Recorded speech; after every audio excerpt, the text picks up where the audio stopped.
आप सभी को नमस्कार। इस लेक्चर में हम वैद्युत रासायनिक सेल अभिक्रिया की गिब्स ऊर्जा के बारे में पढ़ेंगे।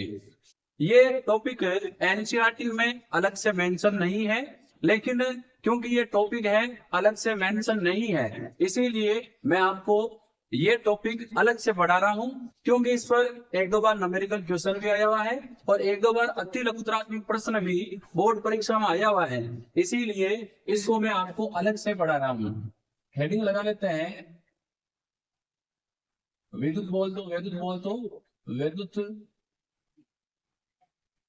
रासायनिक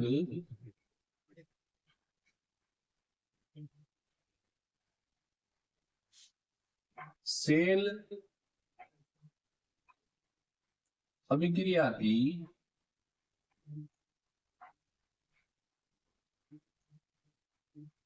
गिब्स ऊर्जा।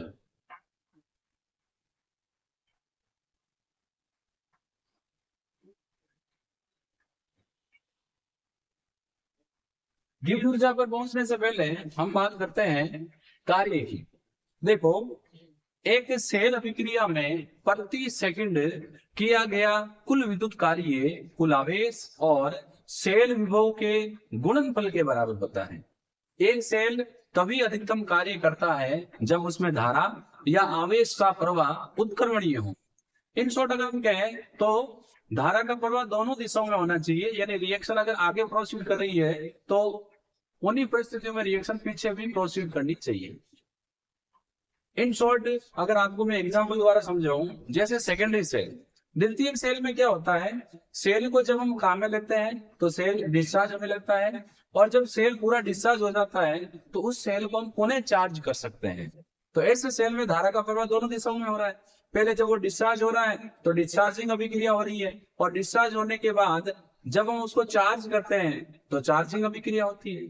तो एक सेल अधिकतम कार्य तभी करता है जब धारा का प्रवाह उत्क्रमणीय हो। तो इसी को मैं यहां मेंशन कर रहा हूं, किसी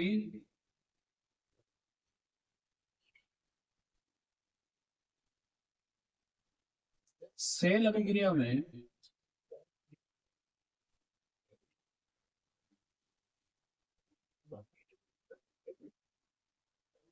प्रति सेकंड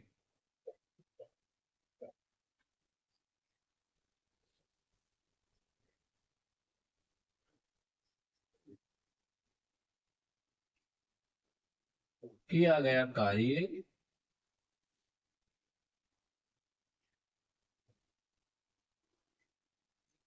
कुल आवेश में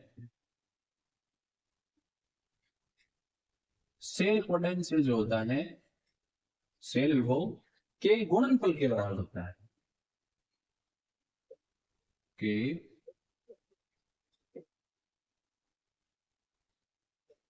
गुणनफल के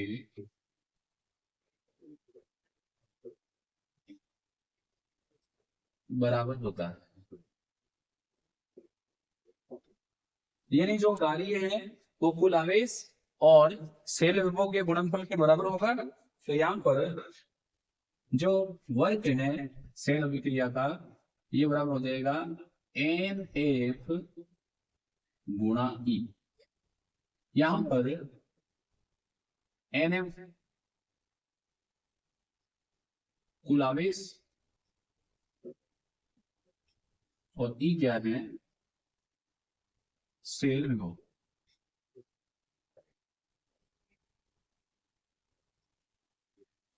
अब देखो, एक सेल अधिकतम कार्य कब करता है, जब धारा का प्रवाह उत्क्रमणीय हो। जब सेल में धारा का, अब विद्युत धारा में है या आवेश क्या है, धारा का प्रवाह उत्क्रमणीय यानी दोनों दिशाओं में हो तो किया गया कार्य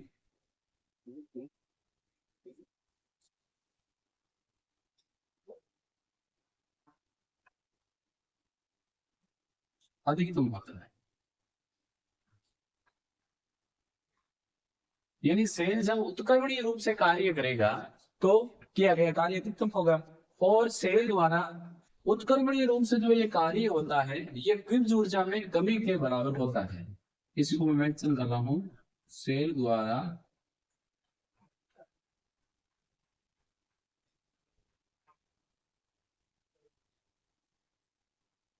उत्क्रमणीय कार्य गिब्स ऊर्जा में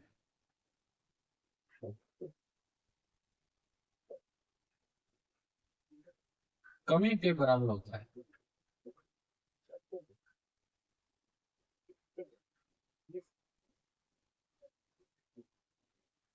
उत्क्रमणीय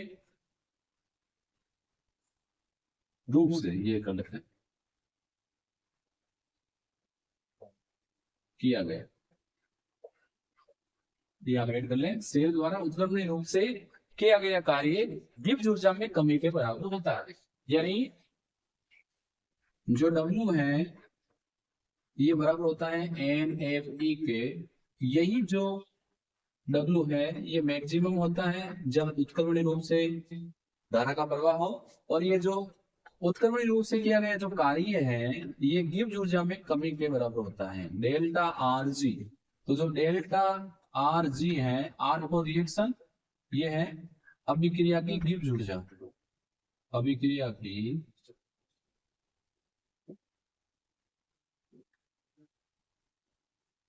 गिब्स ऊर्जा।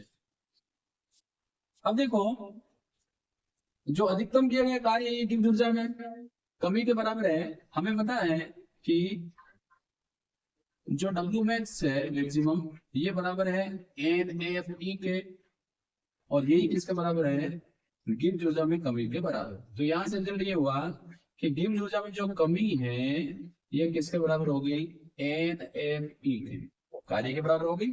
ये माइनस वाला चिन्ह अगर यहाँ से हटाएंगे तो यहाँ आ जाएगा, तो ये आ जाएगा माइनस डेल्टा RG, यहाँ से हट गया, बराबर माइनस NFE। अब बात करते हैं मानक अवस्था में। यदि हम स्टैंडर्ड कंडीशन लगाए हैं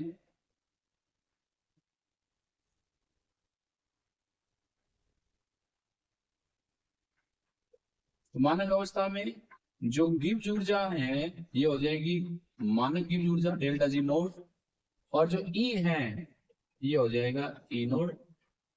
दिक्कत हो रही है यहाँ सेल कर देते हैं, तो किसी को लगता होगा कि पहले आप बता रहे थे ई सेल और यहाँ कह रहे E, तो मैंने ई सेल कर दिया, कोई दिक्कत नहीं, यहाँ में आप ई सेल कर सकते हैं। तो अब रिएक्शन हो जाएगी अपने sorry equation delta RG note बराबर माइनस NFE नोट से।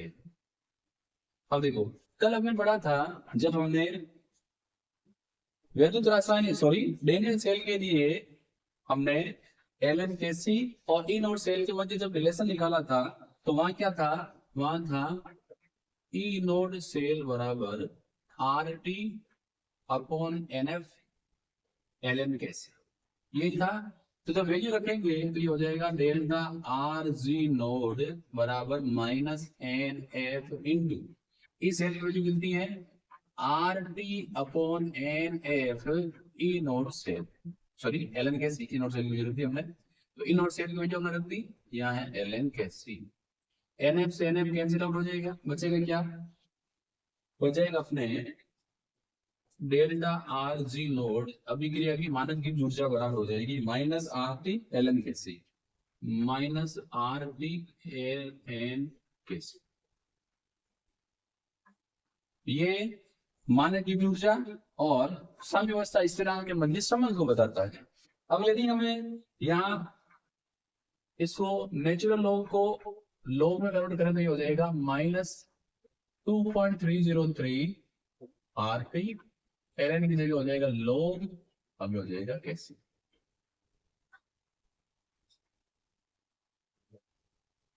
और ये किसके बीच में संबंध बताता है, ये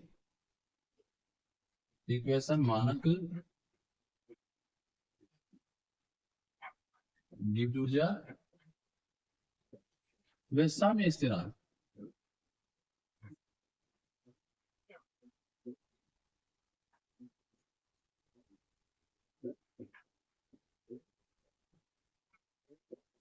मैं समझ बताता।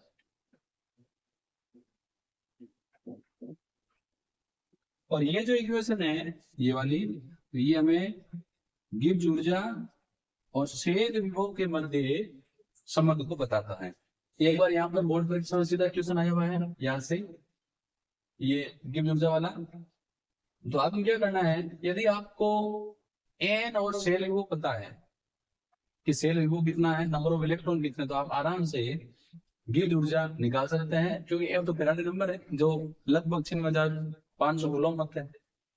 तो यहाँ पर अपने पास दो इक्वेशन आ गई। एक इक्वेशन ये जो अभिक्रिया की गिब्स ऊर्जा और शेल विभव के मध्य संबंध बताती है, एक ये इक्वेशन और ये इक्वेशन इक्वल ही है, ये मानक गिब्स ऊर्जा और साम्य स्थिरांक के मध्य संबंध को बताते हैं।